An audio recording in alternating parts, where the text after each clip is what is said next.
Alright. Back from the weekend. Back from the weekend, we're doing the mic check, we're checking the camera. Everything seems good. I remembered to put music beat back on. This time, after last time. Missing it out because I forgot to move settings back. Full app settings are put away. Health seems to be good. Excellent. I'll have to move some stuff around though. Think of trying to figure out exactly. Never. I will never be able to figure out the optimal position for this type of mic because, like, damn, it is. I'm gonna need to invest in like an overhead mic at some point.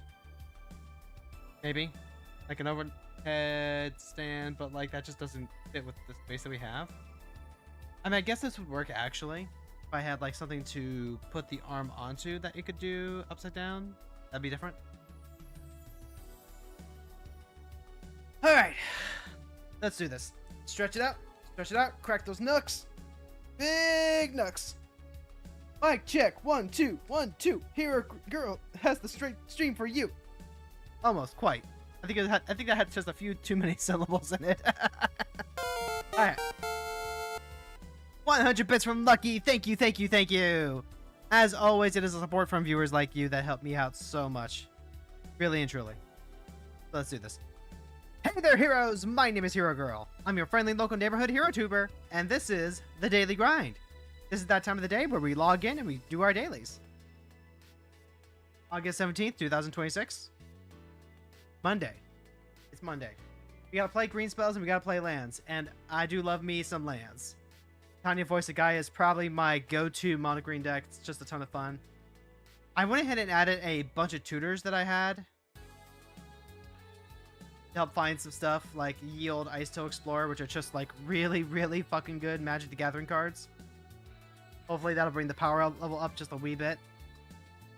But we did also lose out on some synergy pieces, like the Palantir and also the Well-Wishing Orb. We're gonna have to see exactly how well that translates. I think the Well-Wish is probably a little too much on the synergy side, but we'll just have to see. We'll just have to see. Anyway, we've also got Library of Alexandria now, so they didn't ban it, so I'm gonna start running it. Other than that, it's just Mono Green Landfall. Mono Green Landfall with the usual finishers. Let's go ahead and get to it, yeah?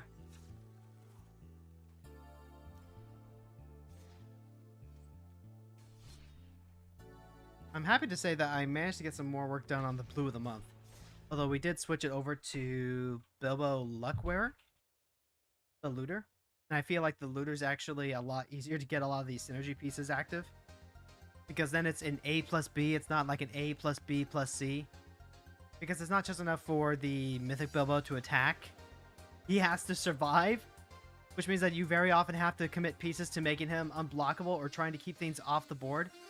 But if you do it like that, you're just going to run out of resources so much faster than your opponent can deploy threats sometimes.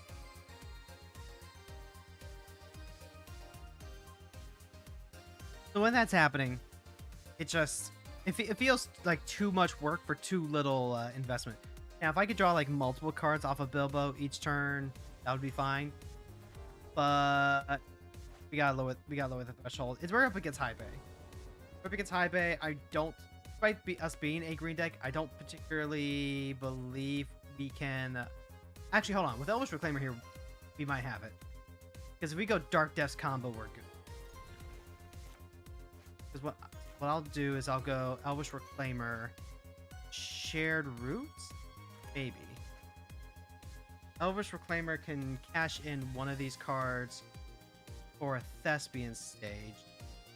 That doesn't particularly help us out immediately. We're gonna need a little bit of setup. I'm gonna need to be able to Shared Roots to try and like get ahead. We've also got a Shia here to help out with that. That's pretty much the only way I think we've ever beat High Bay with Dark Depths combo. But so be it. God, if we got Life from the Loam though, could you imagine?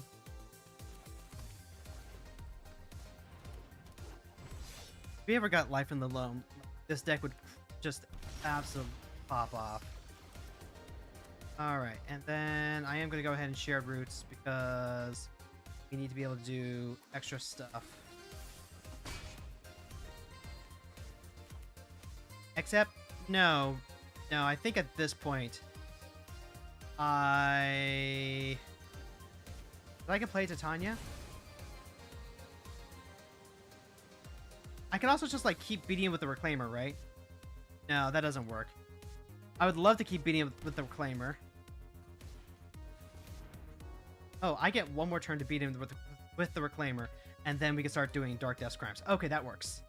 Because as soon as I get them to 20... Yeah. Except... Hold on. This land intersect it when you do... Search your library for a basic... When you do, but that's not an intervening if clause. That'd be cool if that was the case, right? Then I could go courtyard, hold priority, sack the courtyard. I'm gonna see if this works. I don't think there's any reason why it should.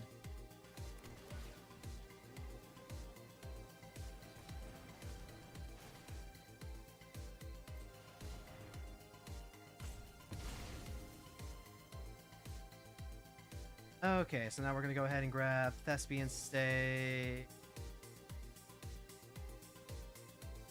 Thespian.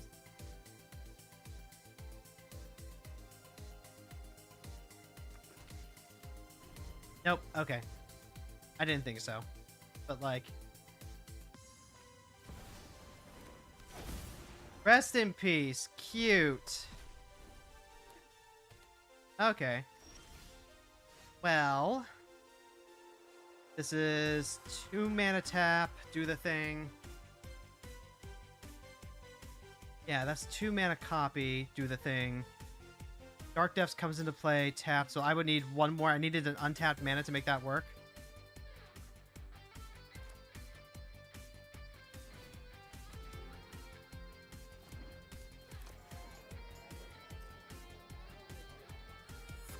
I can attack with the Reclaimer. So, like, if I wait for Dark Deaths, right? If I wait for Dark Deaths, that kind of does it no matter what. Oh, right, they had a fetch land in play. Wait, what was I thinking? I got a little tunnel vision. Hey, Hero. Hey, Ori. Hey, thank you so much for stopping by on the YouTube side. I guess I do this now, then. Like, I have the Delighted Halfling to help pay for stuff. They are currently at... Oh. Okay, yeah, that works.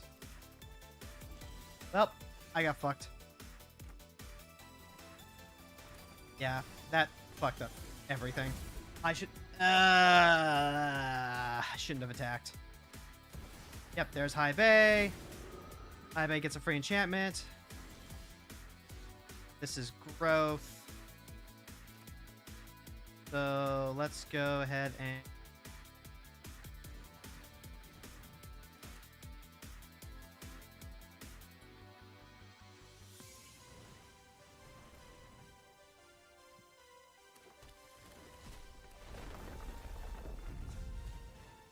Yep. Okay. Okay, what is this? Discard a land, a shrine, damage to target creature or planeswalker you can magic control.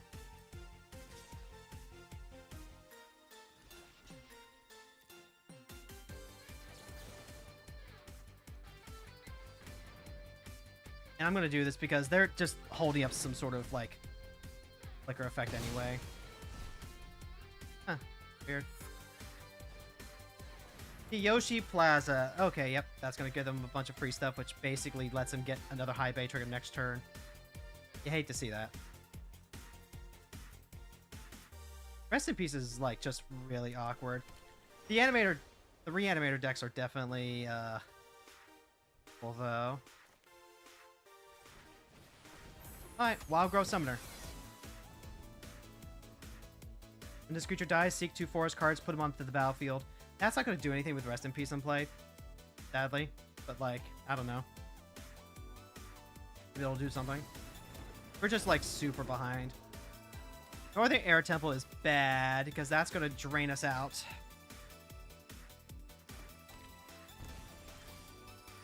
Okay, that's something at least. This makes it a 3-4. I have Lumra, which is big. What am I doing with my life? Did I tell you about the bear deck I recently made? No, you did not, Teddy. You did not. But I imagine that you're about to. No. Thespian stage. We need to world weave first and foremost. Then hack in because we keep them below Dark Depths ton of. I recently made a bear deck. Yes, I get the irony. If you're saying that because your username is Teddy Bear, I don't think that's irony. Like, irony would be the opposite of what is expected, you know? So, like, in this case, it's actually completely expected that a person with the username Teddy Bear would make a bear deck.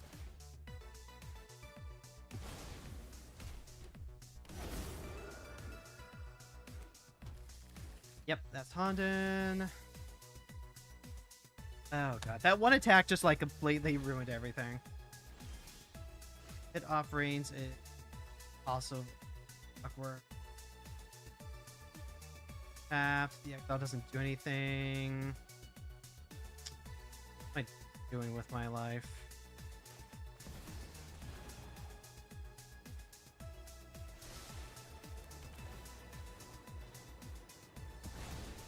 I probably should have played my Pit of Offerings first, but, like, I just don't think we beat that now. We had exactly one shot and we blew it.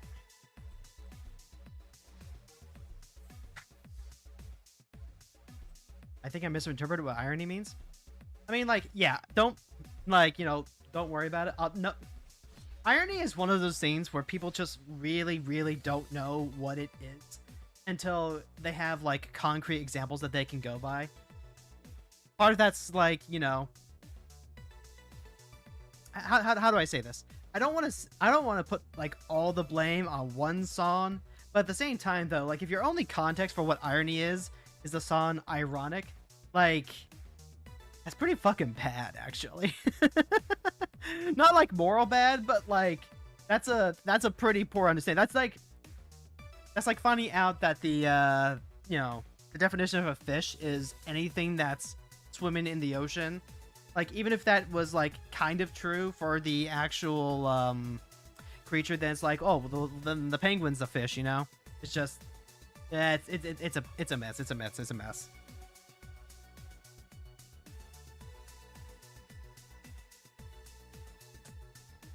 Kudo Kinemon Bears. Kudo Kinemon Bears. Kudo Kinemon Bears. I need to look that up because I don't remember. That name doesn't sound familiar. Like, it does sound familiar, but there's also been, like, quite a few different bears, right?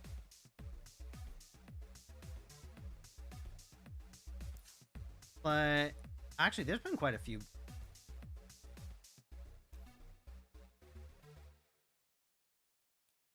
Oh, the green-white one. Okay, from Modern Horizon. Weirdly enough, one of the Modern the ironic... See, this is irony. Modern Horizons being such a notorious set, and yet the commander that... I have to actually look up the commander. That is irony. That is irony, because you would expect that a set as notorious as Modern Horizons 3, you would just, like, know all the cards because so many of them are pushed. Other creatures base power and toughness 2/2 and are bears in addition to their other types, including your opponent's creatures. Doesn't take away their abilities, though. That's good.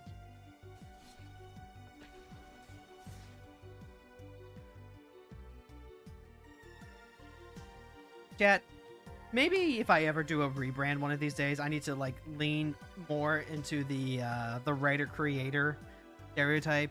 Maybe I need to figure out something that leans it into that. Because then people will bring these things up, And then they'll have context for like what sort of answer they should expect, including the actually that's not how that works at all. Omnath Locus of actually if I know for sure what the fetch land interaction was, that actually would have been known. Yeah, because then I would have +1 and make exploration turn 1 into Blossoming Tortoise, Bushwhack. This is pretty good. Because now I can go... Actually, that's a 4/4. This is a 3/3. Like, go ahead, play Exploration. Go ahead, play Snow Cover Forest. Go ahead, play Bushwhack so we can grab another basic. And then we're going to turn that into Snow Cover Forest, into Urborg, into Turtle. Exploration is pretty good in your opening hand, but you really do need more ways to play lands out in order to make full use of it. Alright, that's just going to go Utopia Sprawl. That's fine by me. Go with the Tortoise first, because that's how we curve out. Automatically get back the Ghost Quarter, that's fine. We lost Mole Man, Elvish Reclaimer. I need to grab... Oh, actually, if I Ghost Quarter that land, that's 2 for 1-ing. That's pretty good. I like that. Gets him back 2 mana. Gets him back a whole mana. Kellen, thank you so much for doing the redeem. I do have Elish Norn Cenobite in the deck. I mean, Elish Norn's just like a really good finisher in general. Kind of a... So that's a funny thing, right? You still sometimes see Jin-Cataxias, the original Praetor cycle. You see Vorinclex because Vorinclex is just a big, dumb green finisher, and green can play him out pretty consistently anyway. You see Jin-Cataxias because usually it's in the context of, like, blue-black Reanimator shells. And he's just a really powerful piece against control. You don't really see the other 3 as much anymore. You don't see the original Elish Norn or Sheoldred, but you do kind of see them with, I want to say the context of Commander decks more often than Brawl. Because in Brawl, the decks that would want those are probably running much more efficient or effective options. Okay, so first things first, I am going to go Titania. Then we're going to go sack, destroy. Let's see, then return a land from your graveyard to the battlefield tapped. So we get the Ghost Quarter back if we're kind of regard. Yeah, Elish Norn, you just have better options for like overrun effects these days. Like, you can absolutely still run her. It's not embarrassing to do so by any stretch of the imagination. But it just doesn't work out more often than not. Sheoldred is kind of slow. Like, she is very good long-term value. But the Reanimator decks want cards that have more immediate impact. And big fat creatures have just gotten, like, even fatter and stupider. And then the red one, it's... Like, Urbrask is... Even back then, Urbrask was kind of... lackluster compared to the other 4. I personally really liked Urbrask, but you know, I have that one Elish Norn because her effect is other creatures I control get +2/+2, and their creatures get -2/-2. I mean, yeah, obviously that's the reason why you're running it. Like, that's a pretty she's. Don't get me wrong, a 4-point swing that sometimes just board wipes your opponent is really good. Like, the effect is very powerful. It's just that 7 mana ends up being more than what most of those types of decks want to pay, you know? Like, typically, if you're playing just a go white creature effect deck, like, why play 7 mana Elish Norn when you can play 4 mana Ouroboros, you know? Ouroboros scales up your entire team 3 turns faster.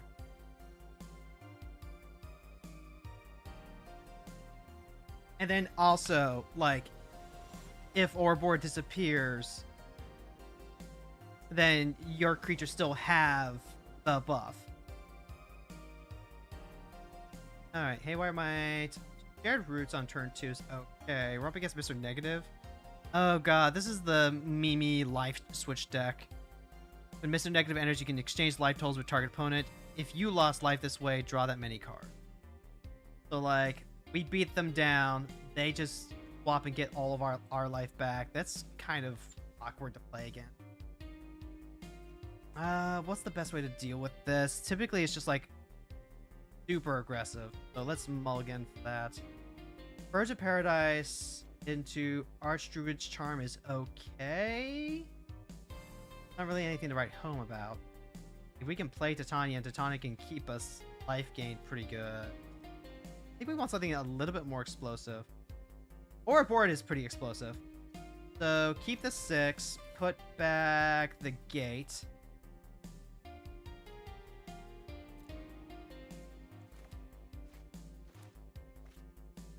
Because that way, even when we swap cards... Yeah.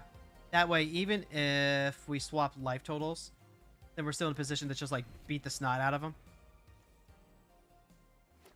Let's see. Green Sun for 1. What's the target that way? I do get to play the Bird of Paradise here, too. So that's actually what my Green Sun target would have been. I have a bear that drops her cost by 2. So specifically drops the cost of creature's power 4 or more by 2. I understand the logic there.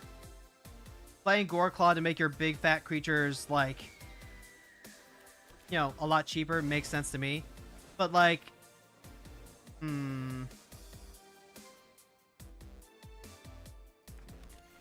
it's not bad synergy, right?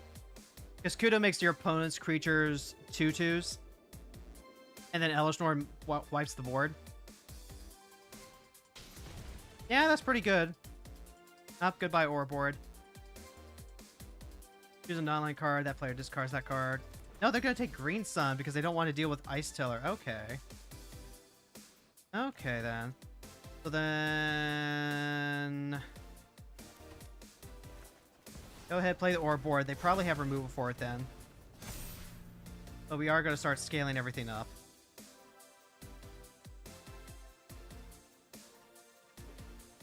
I understand the logic. I'm still a little skeptical about the whole, like, 7 cost when you don't have the bird. Like, that's a real thing. Ooh, Cryptic Cave. And then I also have... I can Myco spawn on the next turn and set them back, right? Yes, if I do it right.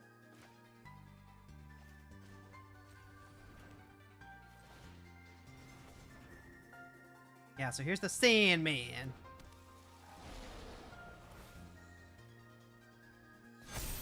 I have to be somewhat careful because they might elect to Wrath instead. And if they do Wrath, that's bad for me. I don't even have the mana to bring back Sandman to bring back a land. But I absolutely need to rip a land off the top and then I can Myco spawn. Yep, they're going to 13.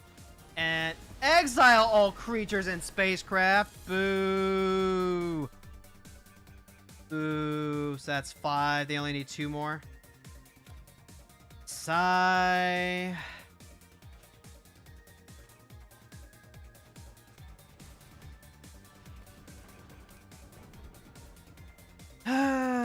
Okay, so they're just going to go up to 27. We're going to go down to 13. We're going to need Titania for that, I guess. Yep, there's Hedron Archive. If you blow up all the artifact ramp, it's less good. But we're definitely in a pickle. Okay, so yeah. That doesn't even do what I want.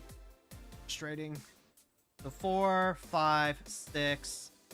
Good news is he's just like a 5/5 Vigilance card.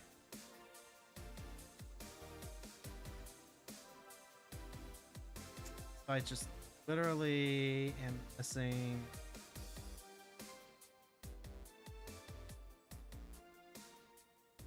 Okay, what land would I even grab right now that can pull me out of this? Is it literally just grab... AP? Onto the battlefield. My green source if I do that. I can grab the Lotus Bloom. You know what? Let's do it like that then. And then I'm going to go ahead and play this Grazer out. Yep. Okay, so gonna play Mr. Negative. They're gonna gain 14. We lose 13. Sucks to suck.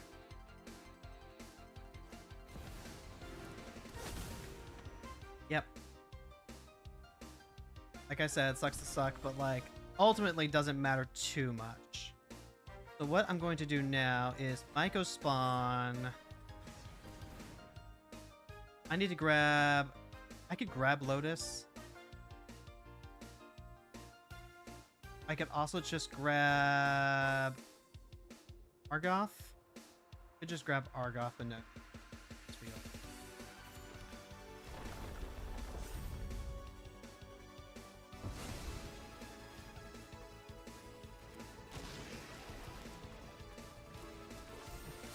Alright, no attacks, pass turn.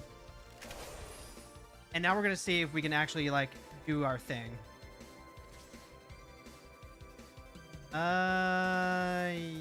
Much as I would love to go ahead and block there. That's fine, that's whatever. Yep, cash in their cards, try and find more removal.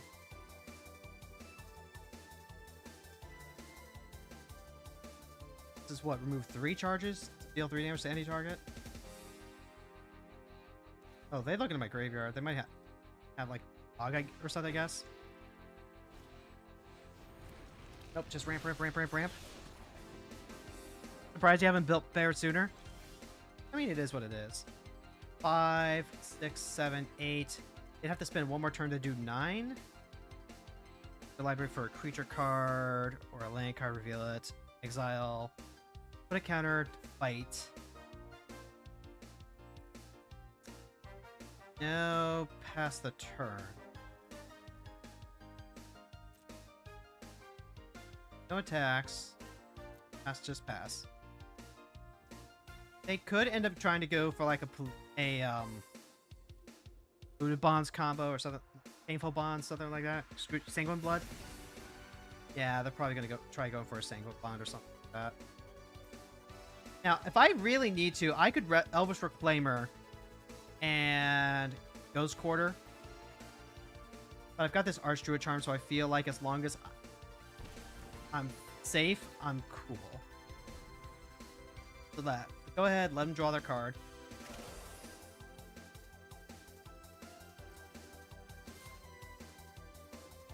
Pass. Let's go ahead and do it like this in case it's Toxic Deluge.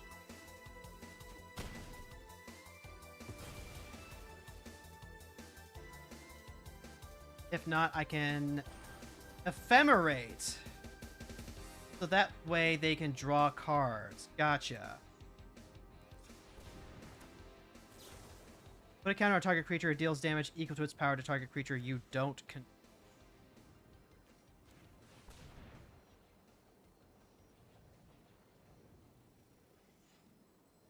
because then they would just like go draw like 20 million cards. Okay, so they might have a reanimate effect then. At which point I can Elvish Reclaimer and like still remove the card. Elvish Reclaimer, that's what I thought. Let's go ahead and sack Forest. I'm gonna get some extra life off Titania here. Just nice, slow, and steady. Let's see. I have Pit Offerings here. Do I have like I thought I have a second one, right? I thought I had a second one. Citadel, Pit Offerings. Pit Offerings as a cave actually works. That's how we do it. Yeah, so go Pit Offerings. I'm not gonna get to exile the Burial Rites, sadly. So exile that. Exile. It just be almost anything. And we actually want this to tap for something.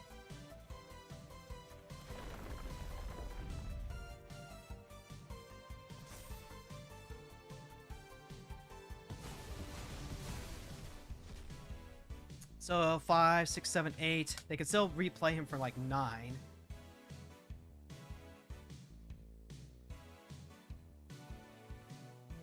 Which is something to keep in mind.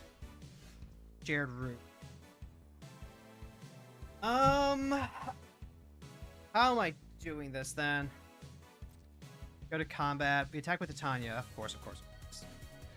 Because anything that does that is good for us. And then... what? We need to hold up 2 mana? Yeah, we need to hold up like 2 mana. So just do this. Grab another forest. The Lotus Field is gonna be what pays for everything.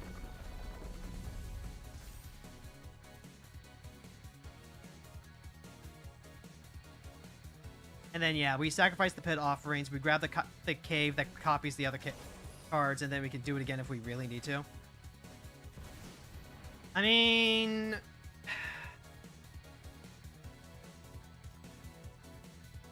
if you lost life this way, draw that many cards. I can get them down to 29, and they only draw 12 cards instead. That's so awkward. Yeah, I guess I'm just gonna do it this way. They get to completely reload, and I can't stop them.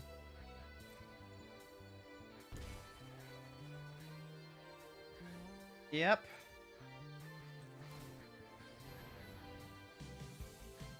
Let's see. I am gonna go ahead and exile the pit off. So I can go ahead and grab... Castle. You need giant woman power. Need it now. Actually, hold on. If I was to grab... oh, no, I can't. I can't Dark Deaths combo right now. That's the sad part. That is a very, very sad thing. And then what? And then what? And then what? And then what? I think I just... 3 damage, shoot their face.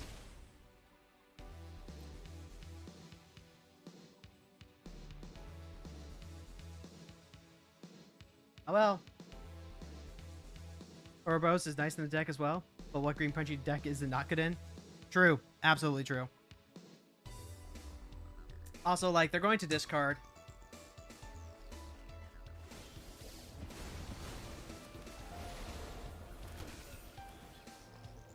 Alright, so we get to exile another card. I'm gonna grab Unburial Rites. Grab Bobble. And why not?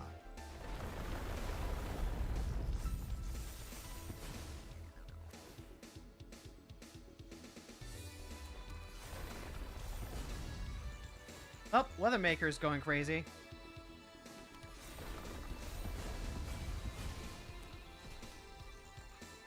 Draw a card for turn.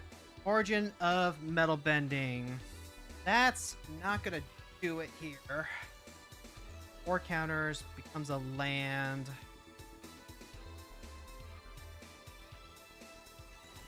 I mean, actually, let's go Tappa, activate, make this a land. Go to combat, swing in. Go to combat, swing in, I guess.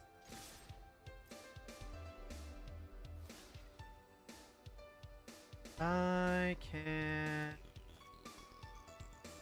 go Trazies, I guess.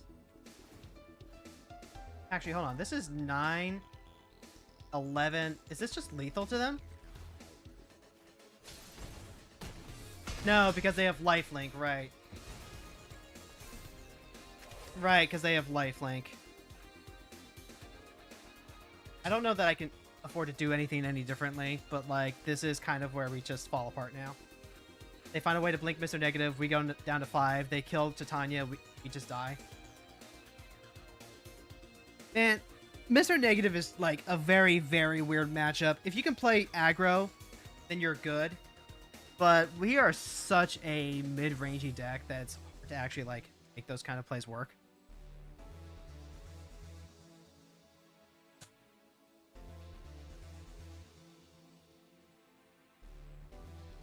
I guess there's the idea that I could have killed Mr. Negative with the Weathermaker. But then there's also, like, reanimation. Okay, so interesting. Exiling him so that way they can gain the life back. It might be Wrathing now. Okay, Wrath is fine.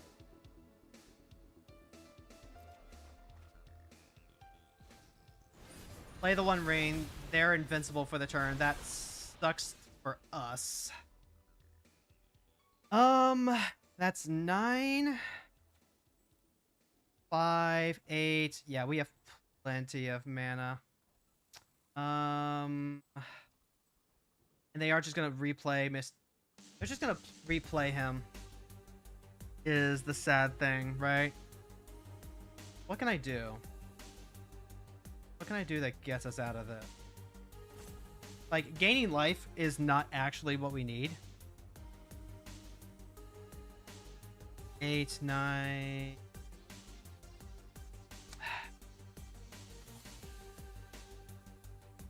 Whatever. I'm not gonna think about it. Like, okay, there's Argoth. Mill another card. Here's a forest. Get to mill another card. Cavernous Cool. We gain extra life. The One Ring. I have Origin of Metal Bending up. I have Weathermaker up. 6, 7, 8, 9. If they have a Dark Root, they can replay Mr. Negative, but it's not going to be this turn. So that's heartening. Okay.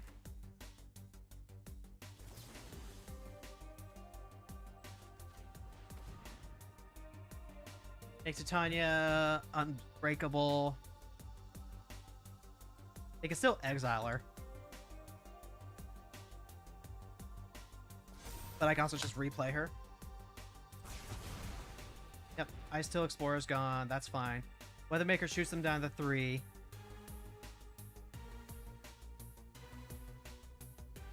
They drew a bunch of cards, but there is a non-zero chance that what they drew was just like stuff that's dead. Like hand discard, they got rid of that. They got rid of extra wraths.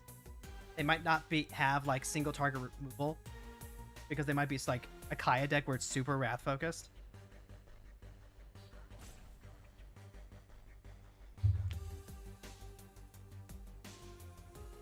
Okay.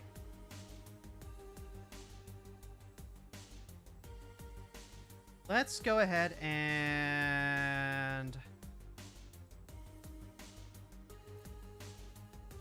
I'm going to set an upkeep stop.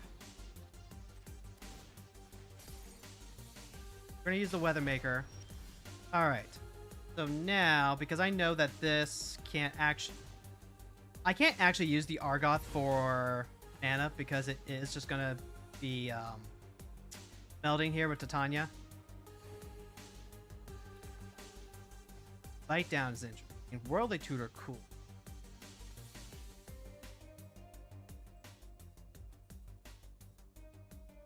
Hold on. Give you upkeep. There are 4 more lands in your graveyard, and you both own and control and a land name. Sell them and meld them together. Why didn't it meld?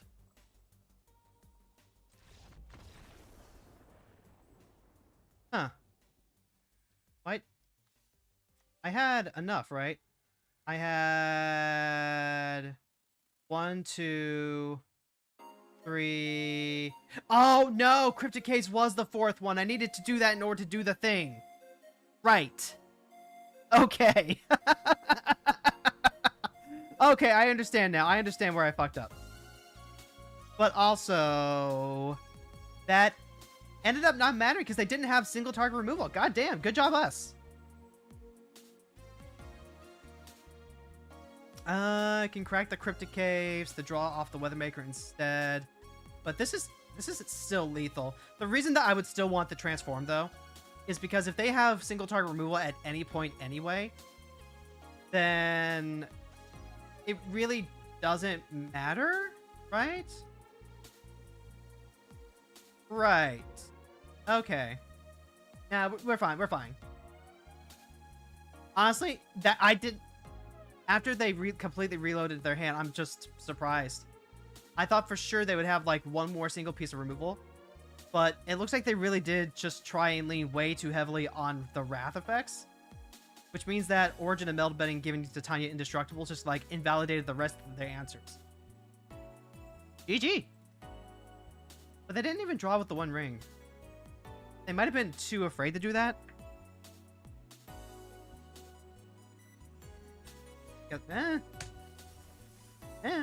Bad lucky the good, right?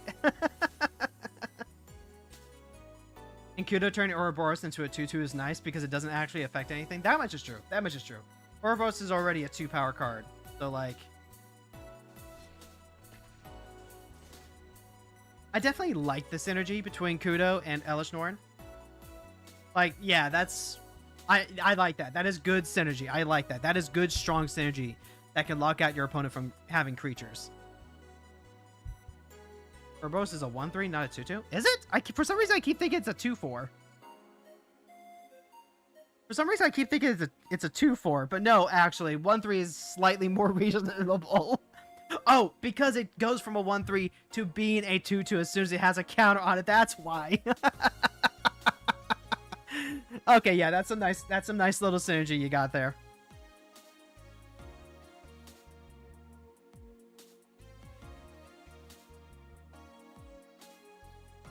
I guess if it turns all your silly little mana dorks into 2/2s as well, that's not bad. And then you can just like amp it to Elish Norn with a bunch of mana dorks. I don't hate that actually. Or Fire Lord Azula. Oh boy. This is a commander that snowballs really fucking hard if you let it. I'm gonna try and not let it. Bite down can be one way that we can get there. Azula's a 4/4, which isn't going to be easy to deal with. If we can get this Scoot Swarm going, that would be pretty nice. Sylvan Tutor is going to lock us into a creature if we use it right away. So it would have to be something that we want to play on 2 mana, kind of regardless. I can think of a couple of creatures, but nothing like amazing. I don't think I like this hand. I'm trying to think. Even though the Scoot Swarm is tempting, the Scoot Swarm is a win condition like after some work and setup. Yeah, I think I just mull that back. Okay, this works better. Let's see. Do you have haste? You do not have haste, but you're not really going to be played without backup. So running out like this. Alright, they're going to start on Surveil Land. I could start on Kami, and that would be significantly less worse than starting on Birds of Paradise. I can go into Titania either way.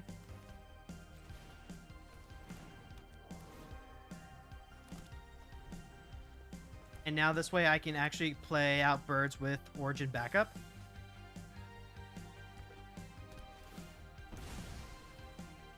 And then that potentially translates into playing Titania with Origin backup.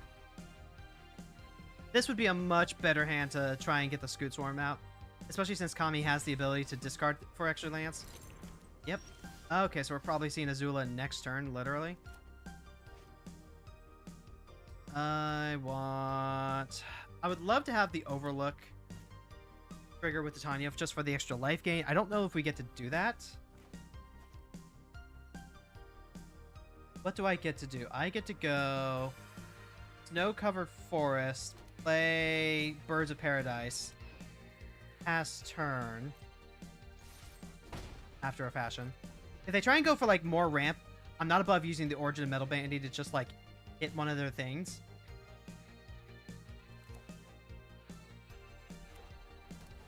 Yep, and then there she is right on time. So they played a land. I am gonna hold this. If I pop their land, right? If I pop their artifact, that does set them back from being able to recast her.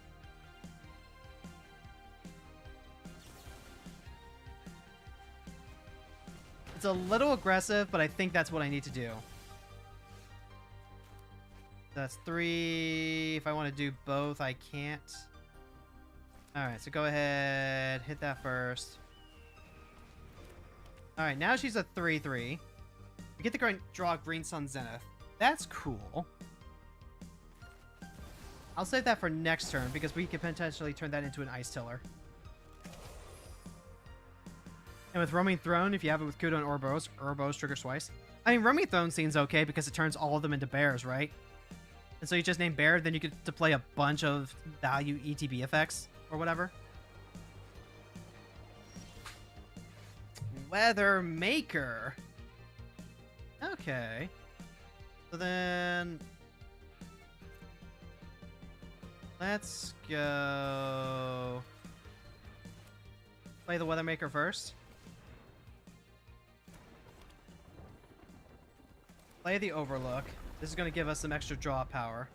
1, 2, 3. This lets us go for 3.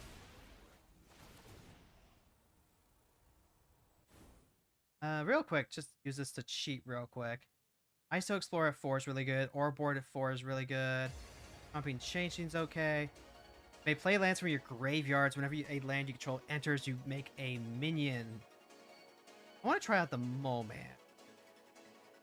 Sandman's also pretty good. Good Swarm is okay. What else? Provisioner, those are all good. Okay, so I don't really have any good 2 or 1 drops of grab. Okay, I've got Reclaimer. Well, hold on, I could grab Reclaimer. That's pretty good. A little slow, though.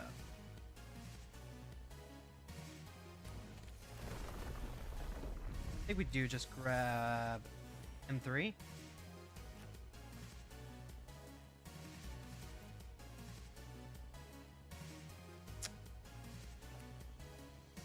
M3.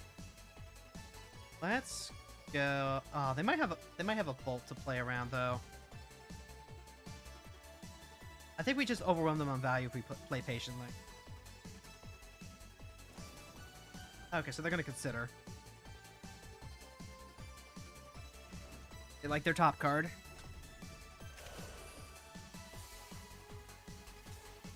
I'll just take the 4 here. I'll just take the 3 here. Ooh, saucy. That lets him throw away the Weather's Maker. Let's go ahead and just... yeah, that's fine by me. That's a really good trade on my end. Hot damn. 3 mana. I'm fine with using Lumra as... pretty sure I am.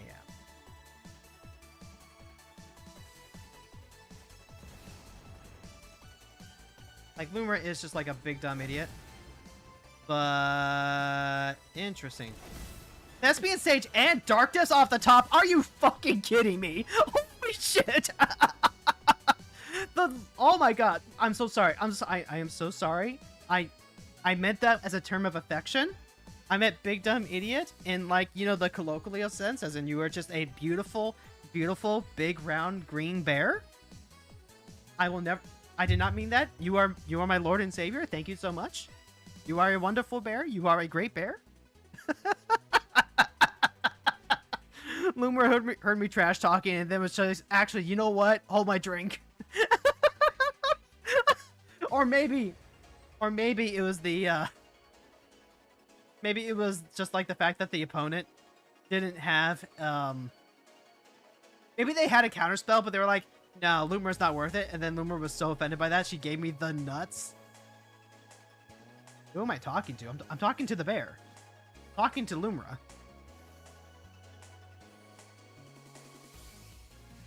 Come on, come on. I thought we were all on the same page here.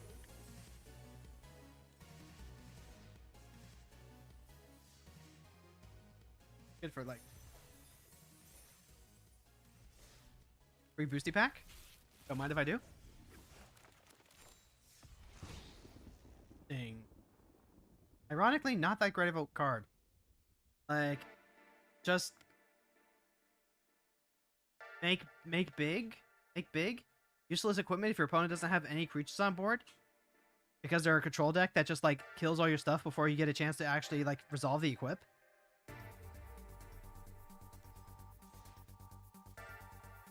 The Calamity Beast that represents the fear of being lost in the woods.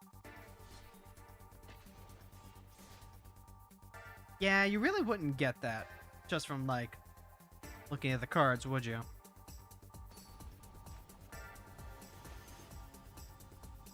Speaking of bears, I've seen Baron around a bit, but like,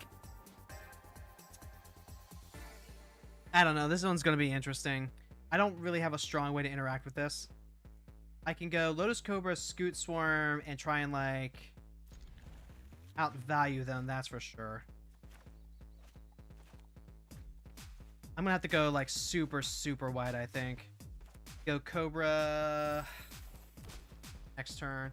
If I had Dryad Arbor on the client, that would be a great Dryad Arbor turn. Alright, go ahead, play that. We'll name it Elemental, because not. Here's the Cobra. And then Scoot Swarm next. Now, I can Green Sun for 3. Now, I need to Scoot Swarm for 4. Oh, they're just going to go ahead and fill off with the Charm. Okay, rude, but understandable. Have a nice day. Here's Arch of Ascanta. Now I have a decision to make. I can go Share Roots and set myself up for a better... I think that's what I need to do. I just desperately need other... I can still Green Sun next turn, and then start setting up for the Scoot. Comes the core. Other bears get 2/2, and it's a 6/6 trampler. I need the Scoot Swarm to like get going. It's also worth noting that I have this Ancient Green Warden already. So here's Nissa. Here's a Cryptic Caves. Here's Scooty. So now they have to answer Scoot Swarm. Otherwise, I get to... Let's see. Nope, we'll just take the hit here. Rampant Growth. That is not quite what I want. Because now, what can I do? I need to get one more. One more gets a Scoot Swarm going. Yeah, let's do it that way. I have 6 more lands, so the Scoot Swarm's now going to trigger. I can do this for 3. And I'm willing to do just that. Let's see. We can grab the Mole Man. We can grab Sandman. What else might be the best answer here? Because that gives us yet another trigger. Yeah. Let's grab good old-fashioned. Although, funnily enough, that Sandman would actually be a 7/7, which blocks there. Actually, let's go Sandman.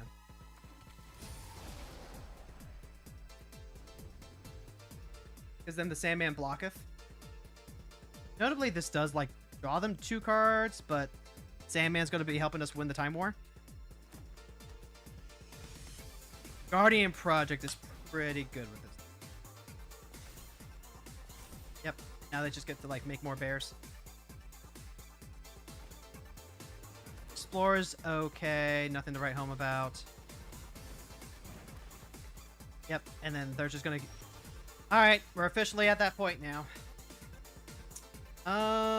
Prime Time or Ancient Green Warden? If I go Ancient Green Warden, I still don't have a way to actually do anything with that.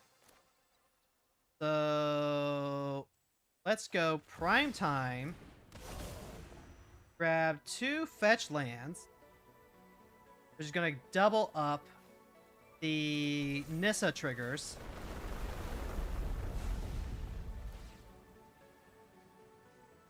Also, notably, the Scoot Swarm is going to get out of hand very, very, very, very quickly.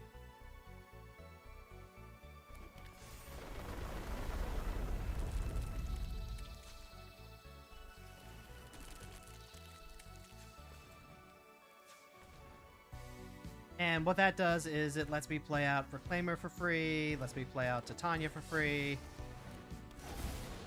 And now I get to just do a little whack for free.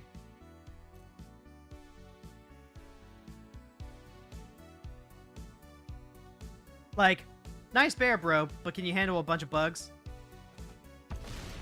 And now once I play the Ancient Green Warden, that's just going to be GG at that point, because they're playing mono green, right?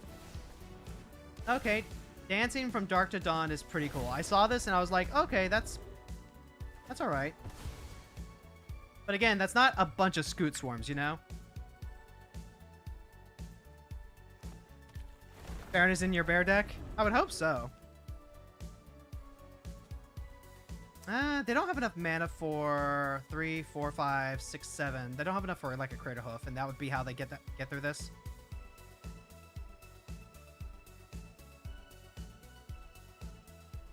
And then, yeah, we're just going to Green Warden. We're just going to get like a million triggers. And we're going to let that be a them problem.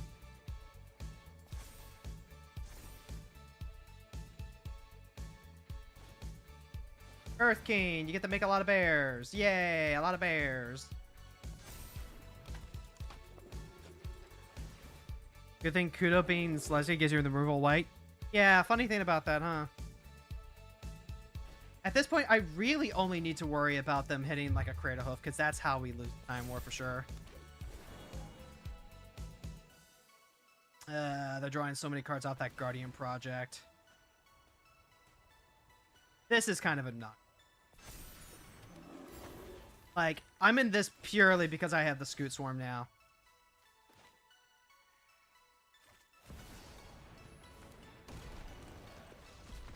Oh, okay.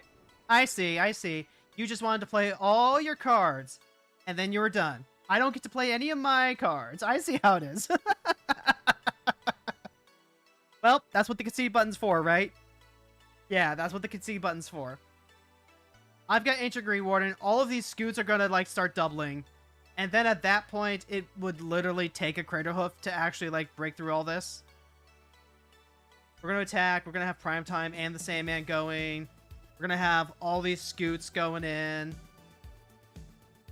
I'd feel peeved and unsatisfied. On which side though? On which side? Unpeeved and unsatisfied because your opponent literally just won from having a Scoot Swarm on board?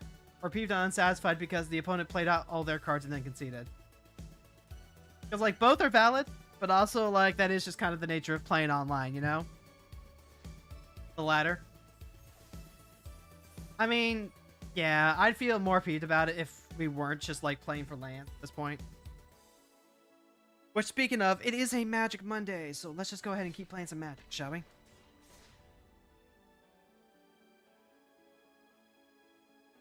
Oh, that reminds me, chat. I'm not going to be around on Wednesday or Thursday, but for different reasons. So Wednesday is going to be therapy day, which means that, you know, I am literally just out and about, and by the time I get home, I'm exhausted. So no stream on Wednesday.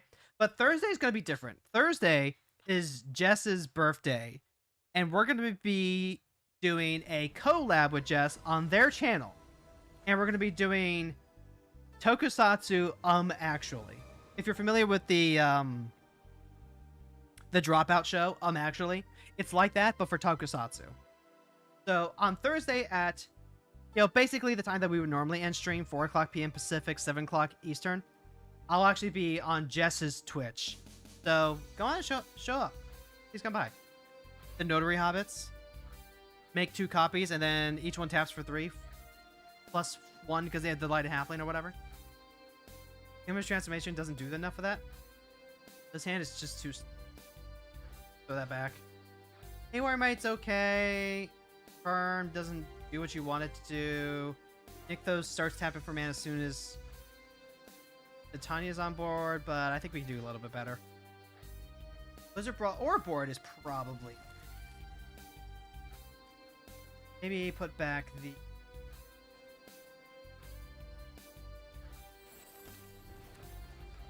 We'll play out Urborg next. And then pass the turn. And then I get to go Nissa first? Or Provisioner? Alright, there's a Medallion. Here's Forest. I want to drop the Ore board kind of regardless. The Provisioner is better long term. Let's think about this. We play Nissa. We play Caves. Let's see.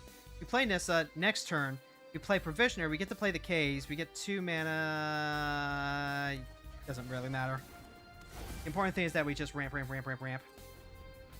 And then hopefully, like, we can outscale, but I'm not that convinced. Like, 9 mana, that's Eldrazi mana. And they make extra copies. They're 1/1s, though. Oh, Canvas Transformation. Okay, if that's how they're going to spend their turn, I'm fine. Rather than ramping, that's good. Okay, also, this thing is green. So, that just makes that better. Yeah, treasure. Stack the Nissa. So that we get free Flare of Cultivation.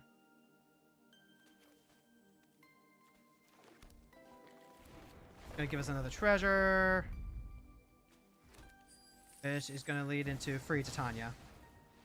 And then next turn we've got Ouroboros and Ancient Green Warden. I do like, since Kudo is just 1 green white, it's easy to play and the commander tax wouldn't get too costly. That is a really good advantage to running really cheap commanders. Like, Ape for Kogla? That's gotta be what it is. Yeah, yep. Okay, I don't have the mana to do Ancient Green Warden and everything. That's fine. Yep. Alright, so go ahead, treasure. I don't get to play the Ancient Green Warden and everything else.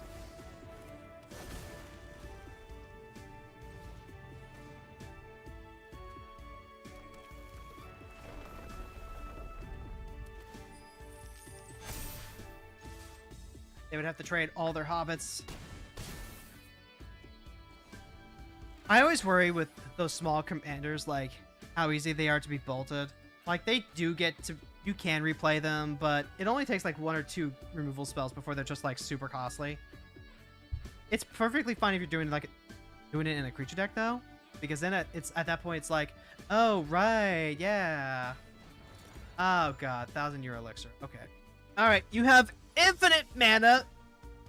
Have fun with that. I am prepared for my day to be ruined because I did not have a bite spell to stop this. 3, 6, 9, 12. Yep. Alright. What big, dumb, stupid thing do you want to drop? Come on. Come on. Don't keep me... Alright, it's Emrakul. GG. Decks that die to blue spells and removal. And it's like... This is like the biggest reason why I just don't play mono green all that often. I like being able to interact with my opponents. And the interaction for green is just like so minutia.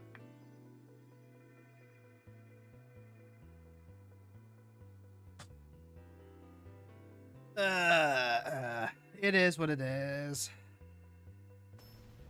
Big dumb green. Silly green deck. And I don't have the tools to punish them. It is what it is. Although if I had like the Weathermaker, we'd probably have an easier time. Okay, this is... We have a fast hand, but the fact that we're playing up against mono red here... I mean, I guess I do it. We need to be able to drop our fetch lands before they literally drop... Blood Moon. Put out the Lamwer Elf first because I don't like that one as much as I like the Elvish Mystic. Okay, so I can drop Titania now. That's pretty cool. And honestly, probably the better play. Because there's not a 1 mana burn spell that deals with her. This does mean I'm behind on tempo, because then I don't get to play Pock. But the way that this is going, I want to be... Oh, they're playing Storm! Okay, sure, yeah. Yeah, absolutely, buddy. This is probably overselling it, but I'm going to do it anyway. Because then, when I play Pock next turn, I can go into Verdant Catacombs. And even if they drop a Blood Moon right now, I can still do that. I've got my 2 green sources. First mirror. Oh my god. They're going absolutely nuts on the Storm. At least them playing Storm gives you time. Kind of? Titania is not a fast deck. Like, oh, and they just have Flame Slash too. Alright, yeah. That happens. Chocobo Racetrack. I still think it's better to go with Puck for now. We've got Loomer and Ancient Green Warden. Both of those are really good. But this just guarantees me more land drops.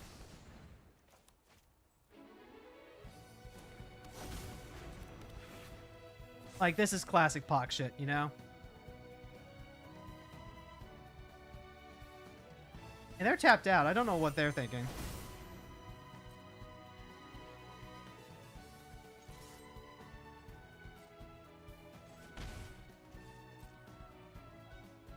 Now, I do need to remember that if they go for like a Fury or something, Puck's going to have a moment where like his toughness is surprisingly low.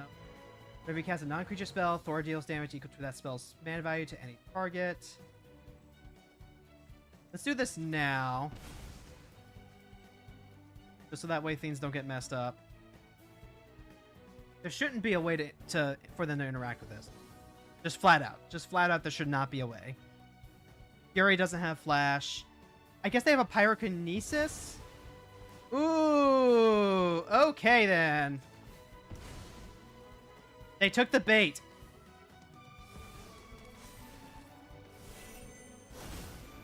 They took the bait. It was a Fire Blast.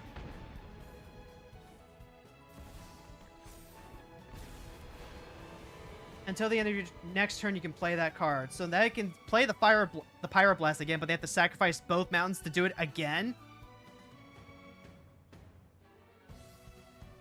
And it's 4 damage to any target. It's not Pyrokinesis. Oh my god. If they do that, I am in such good company. Like, they can shoot a Mana Dork. I don't care about that. That Mana Dork saved me 6 life.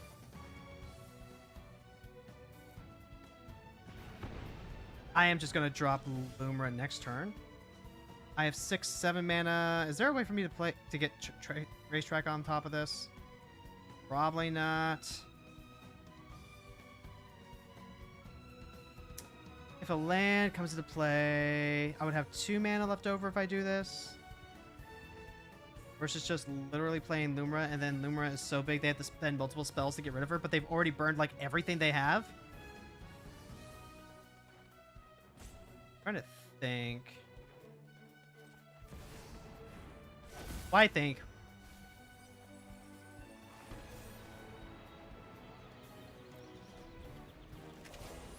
Why sacrifice your own lands for that? Because they're terrified of Puck. Puck scared the shit out of them so bad. Damn, I accidentally clicked there. Puck scared the shit out of them so bad, they were literally willing to throw away their entire mana base to try and deal with it. And that was just a really, what we in the business call a bold move. Bold move there, Cotton. Let's see if it pays off for them.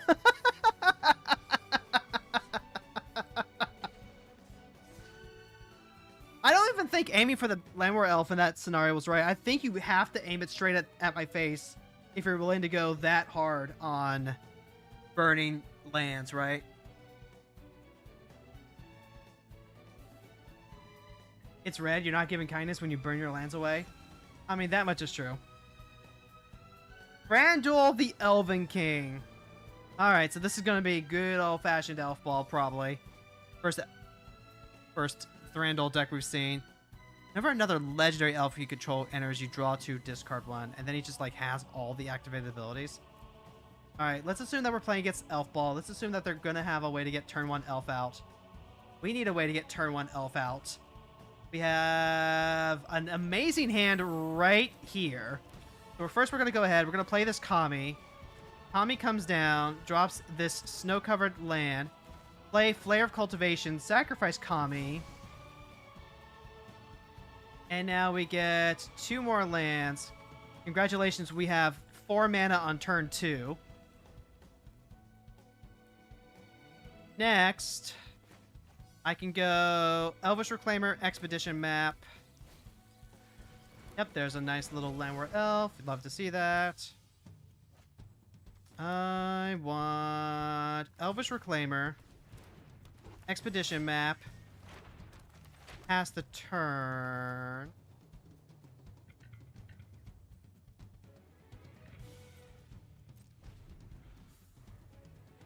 This Elvish Reclaimer needs to untap.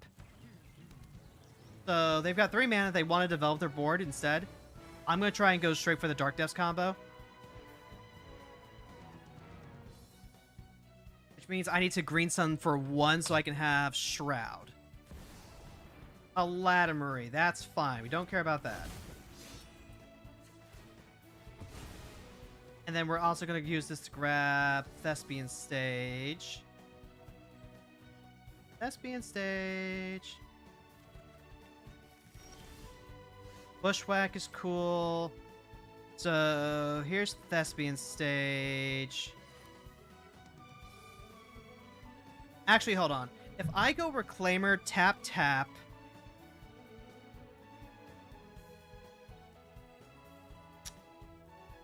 Okay. This is where it gets a little awkward. Because now I can Reclaimer and then stage immediately, but I don't get the protection. I'm going to go for it. But let it be known that I am aware they could have an Edict card, they could have a bounce effect.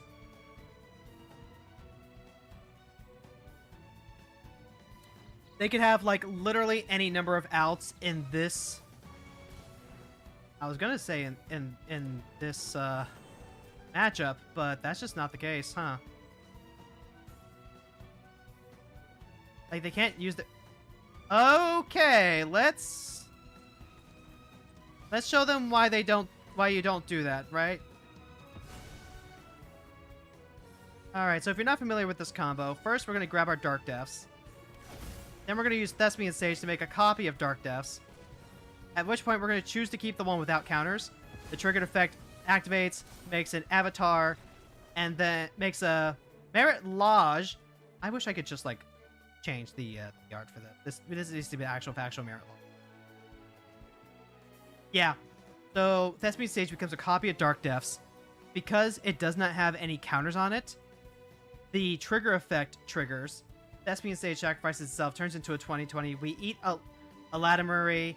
20/20 chunks them for 20. And regular magic, regular 60-card magic, that's a 1-turn kill. But for our purposes, we're going to go ahead, grab Green Sun Zenith, grab the Sky Shroud claim, so that way, even if they get a chance to untap, they just literally don't get to. And also, we'll use this Bushwhack to fight and kill the Landward Tribe too. Because why not? GG.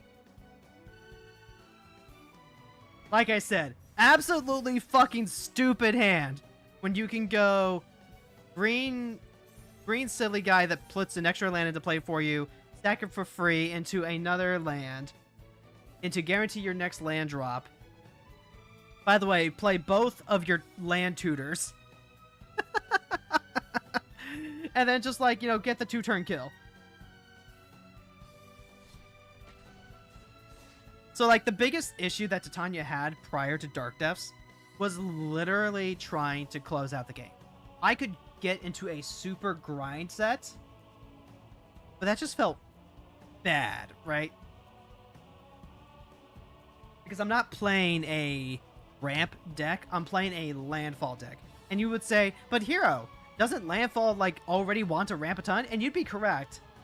But it's really more about, like, sacrificing a lot of stuff to make Big Lady. And also using the fetch lands as, like, pseudo life gain to sting. What is Selesnya good for? Teddy, I'm going to help you out here. So, if you want, like, specifics, like, if you're trying to get ideas or you're trying to find, like, ooh, Library of, like, Alexandria is... We're up against Smog, Wicked Worm, too. Let's just go library pass. Hey, Naysay, hey, thank you for stopping by. If you want to find out what the strengths of your color are, you're going to need to ask, like, what is Selesnya best at? Or, like, how would you build Selesnya? Or something a little bit more pointed than that.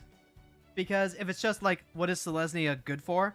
Absolutely nothing. Say it again. I said, war. What is it good for? Absolutely nothing. Say it again. I can worldly tutor at the end step. Is that worth anything? I could just go with Lamwar Elf and pass her. Okay then, what is Selesnya best at? What is Selesnya best at? Honestly, Selesnya can do quite a bit. Like, best is also a weird way to put it because best is really subjective. Like, green-white is the token color that goes really wide. You can play +1/+1 counters deck. You can play stacks decks. Like, there's not really any one thing that it's best at. There are just, like, a bunch of things that it's pretty good at doing. 7. Go ahead, draw a card. Alright, so let's go ahead and continue ramping. And then I can do, like, what? One more. I can do another card.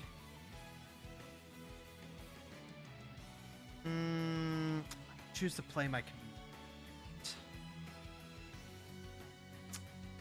Lootmonger. Whenever you cast a spell you don't own, you make a treasure. Enters make X treasures where X is the artifacts your opponents control. When you cast a spell, if mana from treasure, you can draw a card and lose a life. This is interesting. I do just... If I just, like, deploy a bunch of cards... Yeah, if I just, like, deploy a bunch of cards... Then I can just accelerate really hard now. But also, I can take this turn to play Titania instead.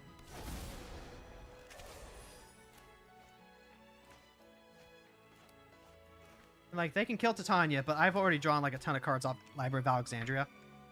So next turn, I can actually drop... Yeah, I can just keep playing my commander, and I can drop Chocobo Racetrack next turn. That's pretty good.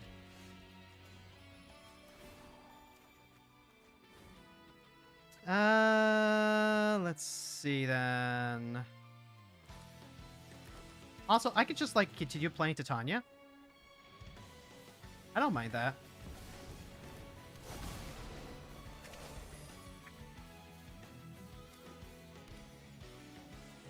I just played Jund. Jund is not bad. Oh, they have my Orb Borid, you motherfuckers. You motherfuckers, you have my Orb Borid. I am now officially at a ton of cards. Hot damn.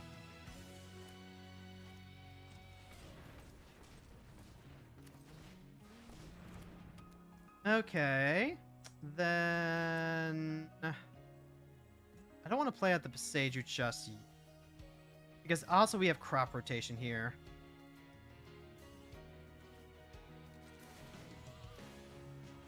Ooh, Tail Swipe. Target creature you don't control. Main phase +1/+1.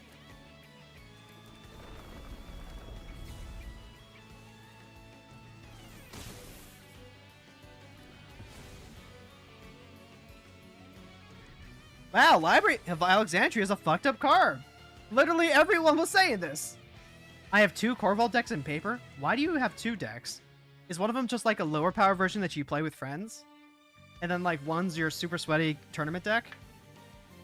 Or did you, like, divide them up into themes?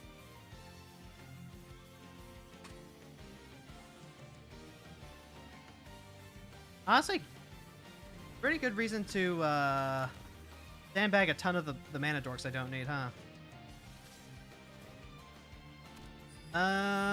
That's worth a Chocobo.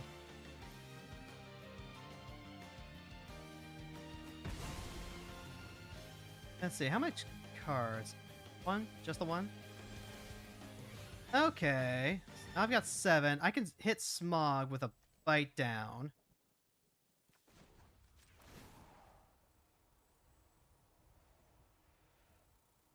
One is a CDH and then the other's bracket 3. Okay, that makes sense. Yeah, that makes sense. I like that. Orcish Bowmasters.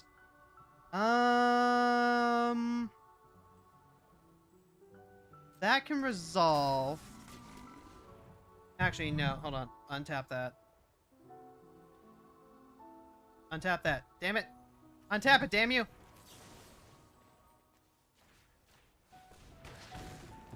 Yep, get rid of the Bowmasters. Now I get the Wood Elves. I still have like 7 cards in play. This is 4 mana. Now that's 4 mana.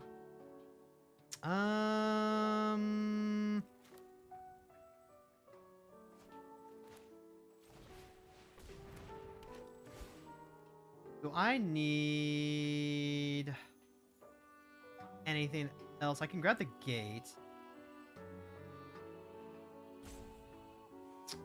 Let's grab Forest just in case. And then no attackies. They get to just like reload with Smog, but we've just drawn so many cards off library. Call the deck the bare necessities. Lamau!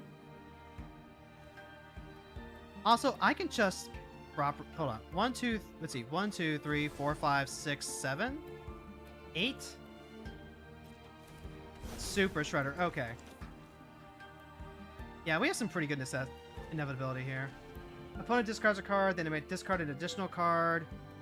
Okay, so they are just going to effectively make it so we can't draw off Alexandria anymore. That is fine. Discard a card. If I discard Urborg, that's just free value, right? Kind of.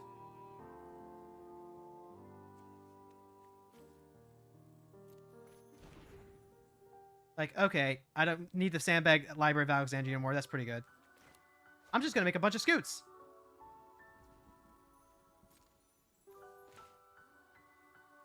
Let's see them deal with the Scoots.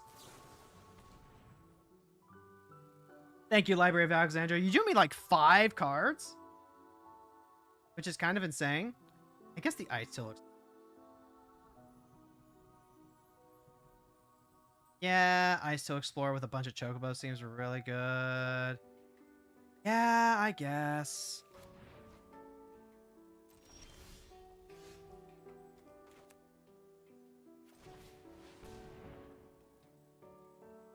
One, two, three, 4. I only need 2 land drops. Go ahead, do all this. We're gonna be, okay, chat.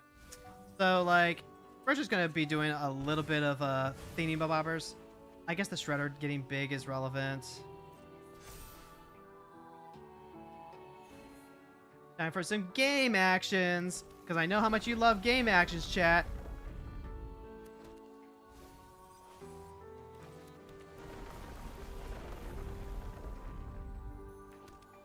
Yeah, we all love game actions, don't we? And then I can just Lumra on the next turn.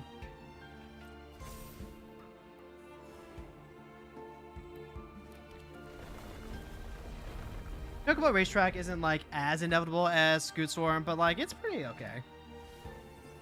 15 Woodlands, cool.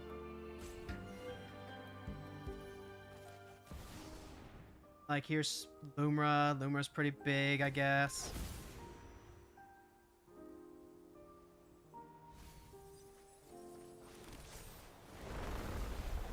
Look at all them triggers. Hot damn.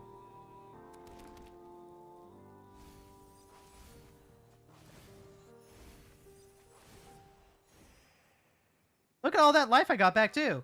Yay! Alright, and now I can't just like use crop rotation as a way to find Thespian stage. Oh, that Dothy Voidwalker showed up just a little too late. It looks like they're trying to play this as, like, red-black mid-range. The card would be put into an opponent's graveyard from anywhere. Exile it instead. I can do some cool stuff here. Shia. Or a Borid. Hot damn.